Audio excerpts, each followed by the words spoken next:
São 8h22. Nós seguimos nesta edição especial do Jornal Gente repercutindo a desistência de Joe Biden à candidatura à reeleição nos Estados Unidos. Vamos conversar com o professor de Relações Internacionais das FMU, Manuel Furriela, que nesta manhã está conosco para trazer um pouco mais dos desdobramentos, esclarecer dúvidas a respeito do que acontece no processo eleitoral americano daqui para frente. Depois das notícias que trouxemos no bloco anterior, é hora de ouvirmos um especialista no assunto. Professor Manuel Furriela, quais são as suas primeiras considerações a respeito desse assunto que está hoje, como nós dissemos, repercutindo no mundo todo? Afinal de contas, nós temos a disputa do cargo político mais importante do planeta envolvendo essa situação inusitada. Como dissemos há pouco, nunca aconteceu de um candidato referendado nas prévias desistir nesse momento. E isso, claro, que traz uma preocupação, um ponto de interrogação para saber qual vai ser o desempenho a menos de 100 dias das eleições, como que nós vamos trazer o novo nome até o conhecimento do público, as suas propostas, as diferenças para Biden.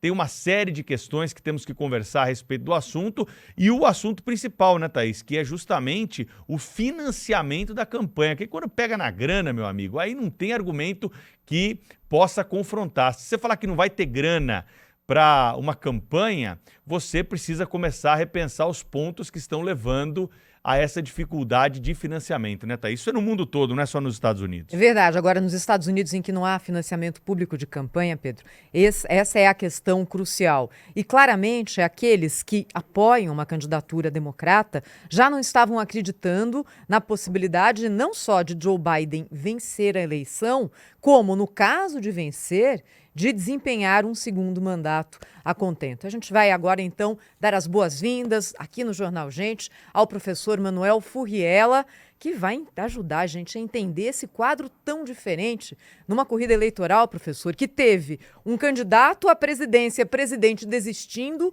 e o outro candidato vítima de um atentado. Bom dia, o que muda a saída de Biden do jogo na disputa nos Estados Unidos, na opinião do senhor? Seja bem-vindo aqui ao Jornal Gente. Bom dia. Bom, realmente é um dos mais conturbados processos eleitorais, ou talvez o mais conturbado que os Estados Unidos já atravessou. Além dos fatores que você mencionou, tem outros, até inéditos. Então veja só que os problemas judiciais e até mesmo já uma condenação que tenta reverter, que um dos candidatos atravessa, que poderiam, segundo até a legislação brasileira, impedir a candidatura, impedir de assumir o poder, também é um fator. Donald Trump também tem essas questões contra si. Então é um conjunto de problemas que eu acredito que fazem desse processo muito conturbado, e esses dois que você mencionou últimos são aqueles mais graves, né? Então que vão mexer com as opções dos eleitores. Agora, o grande desafio realmente é a construção de outra candidatura. A gente já acreditava, ou até mesmo já tinha um grau de certeza de que Joe Biden desistiria neste final de semana, não por conta de tantas as pressões que ele vem sofrendo aí nas últimas 3 semanas, mas na semana passada os grandes caciques do Partido Democrata, dentre eles Bill Clinton, Barack Obama, a presidente do Congresso e vários outros, várias figuras importantes, já haviam se organizado para ter uma conversa definitiva de que não apoiariam. Então, ali ele ficou inviável por conta desses fatores e já a falta de recursos de campanha e problemas com a imprensa, problemas de imagem. E a gente sabe a saúde dele realmente não está em condições, não traz condições de enfrentar uma campanha ainda mais 4 anos de governo. Então, já se sabia disso. Mas muda completamente o tabuleiro, porque agora você entra no improvável. Uma candidata que provavelmente vai ser emplacada e a única que tem alguma chance de ser candidata é a Kamala Harris, simplesmente pelo fato de que ela é a única que tem aí construída alguma trajetória para ser candidata. Se tirar da manga os populares governadores democratas, como o caso da Califórnia, se você quiser trazer nomes que não fazem parte da política, como Michelle Obama, o risco fica ainda maior. E também sem os recursos já arrecadados em campanha, porque eles são recursos de chapa. E a chapa é de Kamala Harris com Joe Biden. Então você cria um cenário que praticamente ela é a única que poderá entrar aí na briga em condições desfavorecidas. Não construiu uma carreira para ser candidata a presidente, porque Joe Biden se impôs já logo que assumiu a presidência, e não construiu uma trajetória popular, nem ao menos como presidente do Senado, já que acumula-se nos Estados Unidos o cargo quem é vice-presidente da República. Então não é uma figura popular, não teve uma trajetória consagrada e vai agora ter que ser provavelmente ela a enfrentar o cenário. Que a gente pode apostar que, de repente, o improvável, num processo tão conturbado, tem alguma chance. Por enquanto, é a única coisa que eu vejo que a favoreça. A novidade, o fator novidade. De resto, não é uma carreira construída para este momento. É a candidata possível diante do cenário que se formou, né, professor? Agora, não é a candidata dos sonhos dos democratas. Eu vou dizer que Não. nem mesmo Joe Biden era o candidato dos sonhos democratas. O Biden foi candidato até ontem, mais por uma questão de deferência e tradição de o presidente sempre concorrer à reeleição do que por qualquer mérito da sua administração. Ao passo que o Trump continua colhendo os frutos de um atentado frustrado que unificou o Partido Republicano no seu entorno. Tanto é que na convenção republicana até a Nikki Haley, que era a sua opositora principal durante o processo de convenção, o endossou. Então, enquanto o Partido Republicano parece juntar todas as agremiações, todas as fileiras, no Partido Democrata a divisão progride. Não me parece que aqueles que vão endossar a Kamala Harris o farão com muita disposição. Inclusive o próprio Biden. Circula a informação de que ele, na realidade, foi levado a não concorrer mais por força, como o senhor bem descreveu, das lideranças dos caciques democratas, do que por disposição pessoal.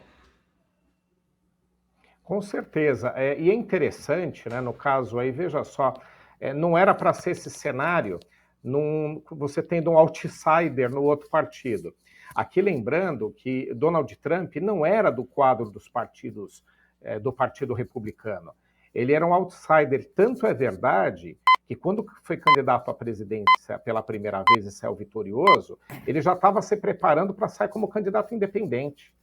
Ele ingressou no Partido Republicano, conseguiu fazer vingar a sua candidatura, obviamente a gente já sabe, saiu eleito, mas ele não era um quadro clássico, né? Então veja só, e ele consegue agremiar um partido que não tem propriamente uma agenda tão ligada à sua trajetória. A gente sabe que ele é muito controverso, inclusive na sua vida pessoal e nas suas posturas. Nem todas elas seguem o receituário do Partido Republicano. Tanto é verdade que o vice que ele acabou escolhendo, até pouco tempo atrás, era um dos seus maiores críticos. Agora, ele conseguiu fazer do limão uma limonada, né, que é uma expressão brasileira aqui bem interessante para esse caso. Ele pegou esse atentado que sofreu e ele emplacou não só o candidato a vice que ele queria, como ele conseguiu reorganizar o Partido Republicano em torno da sua figura. Então, Donald Trump cada vez sai mais sólido na candidatura, é incrível. Já é um candidato popular, com grande call, com grande apelo, como a gente sabe, era o mais popular, mesmo a gente pegando alguns meses atrás em pesquisas eleitorais, né, ele sempre estava um pouco à frente aí de Joe Biden. Agora ele reorganiza o partido em torno de si, que haviam divisões. Ele teve que disputar com 5 candidatos as prévias, saiu vencedor, mas também não foi consagrador. Agora ele reorganizou o partido ao redor de si. Então, ele aproveitou essa oportunidade. Isso vai favorecer muito a candidatura dele, enfrentando alguém que não estava preparado para a disputa, seja lá quem for, Kamala ou outra opção. Professor Manuel Furriela, atentado contra o Donald Trump, o que, na visão de alguns especialistas, é claro que traz uma quantidade de votos pela chamada solidariedade eleitoral. Agora, essa confusão no Partido Democrata. O Trump está cada vez mais perto da Casa Branca? Sem dúvida está. Agora tem um fator que eu acho que ele errou um pouco a mão aí no final, né? Porque Porque, veja só, ele aproveitou esse atentado para trazer comoção, trazer solidariedade, chamar atenção e encaixar naquele discurso que ele sempre teve, de que sempre tentam impedir a sua candidatura e de que ele chegue ao poder, que ele é um predestinado, por conta principalmente dos problemas judiciais. Ele diz que os problemas judiciais vieram para tentar impedi-lo, e não por conta dele propriamente ter praticado algum ilícito. Então, encaixa num discurso de tentar impedi-lo. Então, tudo muito perfeito. Aí, depois desse fator de comoção, ele reunifica o Partido Republicano, como eu disse, e ainda de quebra constrói uma imagem para agregar votos de eleitores que ele não tinha. Então, ele traz a família, foto com as netas, discurso ameno, demonstrando, né, união. Ele construiu muito bem até ali para regimentar eleitores que ele não teria por conta do seu estilo, digamos assim, de fazer política. Agora, nos últimos dias, ele voltou a críticas ácidas a Joe Biden, a Kamala Harris. Então, não sei até que ponto essa aposta dele não prejudica um pouco a trajetória. Mas é o único ponto que eu vejo, que eu acredito que foi um erro nos últimos momentos. De resto, é um conjunto de acertos. Vai ser difícil alguém ganhar dele, pode até acontecer com o fator novidade, como eu mencionei aqui, até porque os eleitores podem ter algum apreço por conta disso, mas está improvável que ele saia derrotado, pelo menos com esse conjunto de fatores a favor que a gente tem nos últimos dias.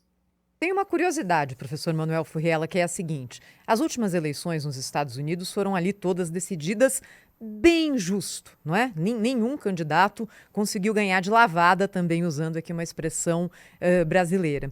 E num sistema classicamente com 2 partidos, existem dezenas, mas são 2 que têm a possibilidade, de fato, de ganhar uma eleição.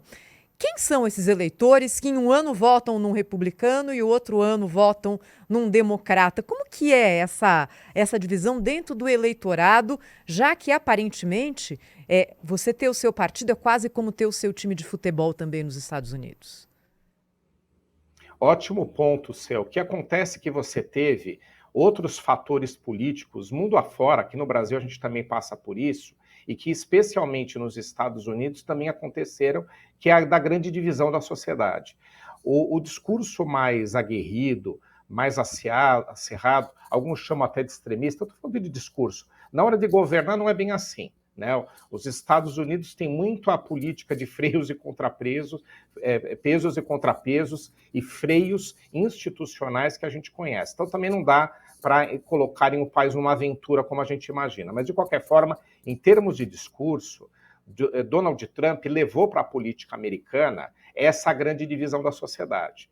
Ele fez de forma acertada, que foi o que viabilizou a candidatura dele, viabilizou que ele fosse eleito e mantém aí um rol de eleitores fiéis, independentemente do que aconteça contra si. Então, isso ele conseguiu.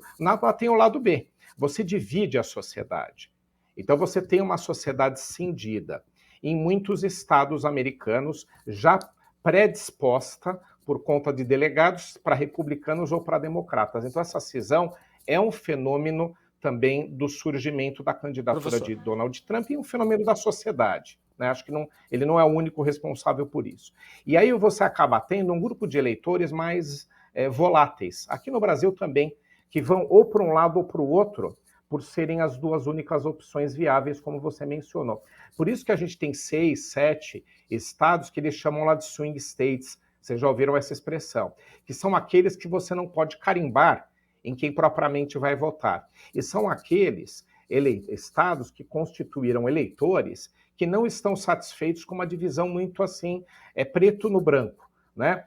Ou é esse ou é aquele. Então, por conta disso, esses são os eleitores-chave para se conquistar. Por isso que eu acho que esse discurso mais ameno de Donald Trump e a comoção talvez pegue esses especificamente, né, que acabam decidindo as eleições. Num país tão dividido, quando você tem um grupo de eleitores que podem ir por um lado ou para o outro, também chamado de estados pêndulo, eles acabam decidindo as eleições por pequena margem e deixam um certo grau de incerteza. Você não consegue taxar propriamente. Então é um cenário muito menos previsível do que os Estados Unidos tiveram em outras eleições recentes. Professor, deixa eu aproveitar aqui e lhe perguntar sobre o vice da Kamala Harris. Porque, ao contrário do Trump, que escolheu o vice que queria, já que ele tinha a unidade do partido no seu entorno, a Kamala Harris vai ter que lidar com uma situação bem diferente, na qual ela foi basicamente a escolhida por conta de um consenso burocrático interno do partido. Ela não é uma força política por conta própria, como o Trump, nem a líder de um movimento específico, como é o caso do Donald Trump, o movimento MAGA, Make America Great Again. Agora, ela vai ter de ter um vice que componha. Qual é o perfil do vice na sua avaliação? Alguns estão falando que pode ser o Josh Shapiro, que é o governador da Pensilvânia. Essa é uma das ótimas opções, né?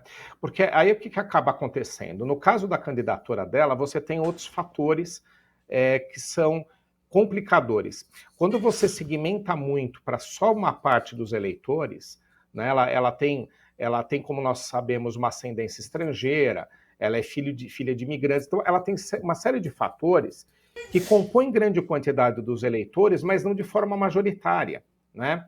A não ser o fato propriamente de ser mulher, que também é um fator importante, não só historicamente, os Estados Unidos eu acho que tem que caminhar também para isso, mas por conta de você criar fatores que segmentam os eleitores. Então ela vai ter, no meu ponto de vista, que trazer um candidato que seja aquele mais que agregue mais ou represente mais o que é a sociedade americana na sua maioria, né? E também tentar de quebra, e aí eu acho que ela está conseguindo acertar, caso traga essa opção, pegar de um desses estados que podem trazer votos indecisos, né? Então acho que talvez ela consiga construir um pouco por aí, pega uma outra região dos Estados Unidos. Eu acho que ela vai ter que buscar um candidato de estado pêndulo e, ao mesmo tempo, que represente uma outra camada da sociedade não tão segmentada. Se ela não souber construir bem o discurso, além de escolher bem o vice, ela vai segmentar votos. Segmentando votos, você não tem maioria.